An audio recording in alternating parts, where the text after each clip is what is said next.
Hello mga kapatid, welcome po ulit sa panibagong video. Sa araw na po ito mga kapatid, ah, ang video ko ngayon is itong Suzuki Hustler, bagong bili ng pamilya namin. Kasi ito na yung sagot sa masyadong taas na gasolina. Kasi ito kasi matipid sa gasolina. So ang 1 liter nito mga kapatid, kaya abot ng 25 plus kilometer per liter. So maganda siya. At saka matipid kasi hybrid sa mga kapatid. So ang mechanism po niya sa hybrid niya is meron siyang battery, additional battery, 2 batteries ang gamit nito at gumagamit siya ng IGS. So anong ibig po sabihin ng IGS? Ang IGS po ay integrated starter generator. So ibig sabihin, mayroon siyang motor na ginagamit pang assist sa engine para hindi mabigatan yung engine ng mga kapatid. So ang gamit niya is yung ang alternator niya, na siya, parang dual. Ang alternator is actually siya 3 in 1. Alternator, starter motor at saka generator. Kasi dalawa po yung battery na gina-charge niya. So kaya mayroon siyang ginatawag na siyang engine assist. So ibig sabihin, tumutulong sa engine para hindi siya mabigatan yung alternator, maging motor siya. So habang magpapatakbo ka, so activate yung battery niya, yung extra battery niya doon, i-activate niya yung alternator, maging motor siya. Kaya tutulong siya sa makina, kaya hindi mabigatan yung makina, kaya matipid siya. So yun ang nito, yung feature ng Suzuki Hustler. So kaya ito na yung sagot sa problema natin sa mataas na gasolina. So tingnan natin ang nito, yung sa loob. So ito na siya. Ganda pa yung engine niya. So tingnan nyo yung alternator niya. Nandoon, alternator niya. Medyo malaki siya. Mayroon siyang parang additional doon na na module. Yun Yun. Yan. Ito. Yan. So, maraming wires yan. So, yan. Tingnan natin sa loob. Ganda. Saka ito. Yan. Ganda At saka yung nito mga kapatid, yung transmission naman niya is automatic siya, CVT. So ibig sabihin, ang advantage ng CVT mga kapatid is na siya, yung least maintenance siya, kasi gumagamit siya ng yung iba belt, yung iba chain. So iwan ko lang dito kung basta either chain or belt ito ang gamit niya. So least maintenance siya kasi CVT siya. So maganda siya, at saka hindi siya patulad sa yung stock o ordinary na automatic. Kasi yung automatic yun may first gear, second gear, saka third gear lang.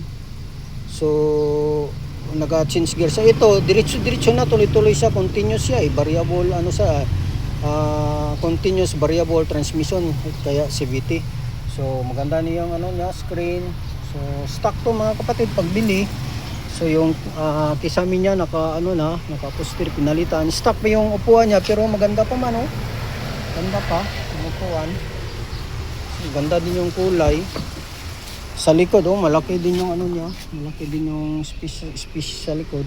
Saka ito yung mga kapatid yung sabi kong battery. Yan, kita niyo yan sa ilalim ng driver seat. Yan, battery. Yun ang extra battery. Dalawa yun lithium ion battery. So yun ang nagagana pag na siya, kanang magtakbo ka na, mag-automatic mag-automatic na activate siya. Kaya nag-a-assist siya sa engine para hindi mabigatan yung engine.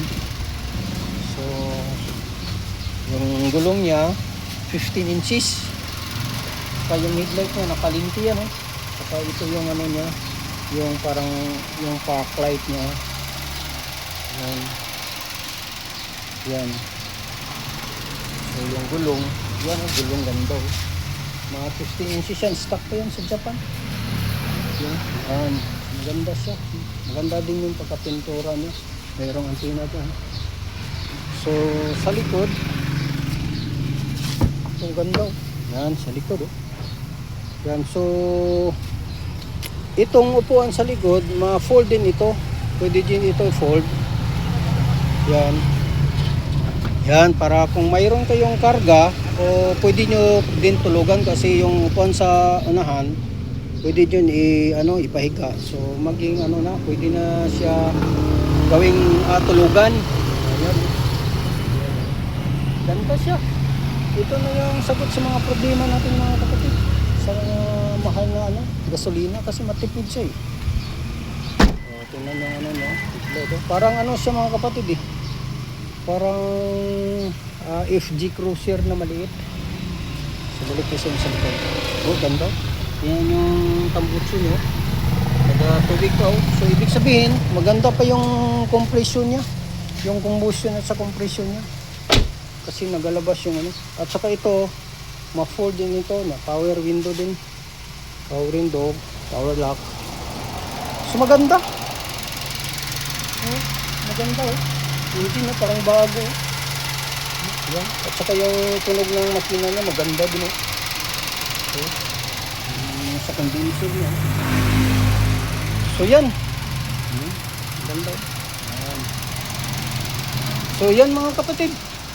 Share ko lang kasi sa panahon ngayon medyo kailangan talaga natin yung sasakyan na na hindi magastos sa gasolina. So ito na yung sagot mga kapatid. Hustler, Suzuki Hustler. Maganda to pang pamilya. Tsaka maganda din patakbuhin mga kapatid. Agresibo siya. Ibig sabihin madali yung 100 km/h. Dali lang niya abutin. So maya meron akong business drive. So far sa sa pag-drive ko sa mga surplus na minivan, ito yung maganda. Maganda siya. Galing maghatot. Saka mayroon siyang sport mode. Pag sport mode, hataw talaga siya. So dito.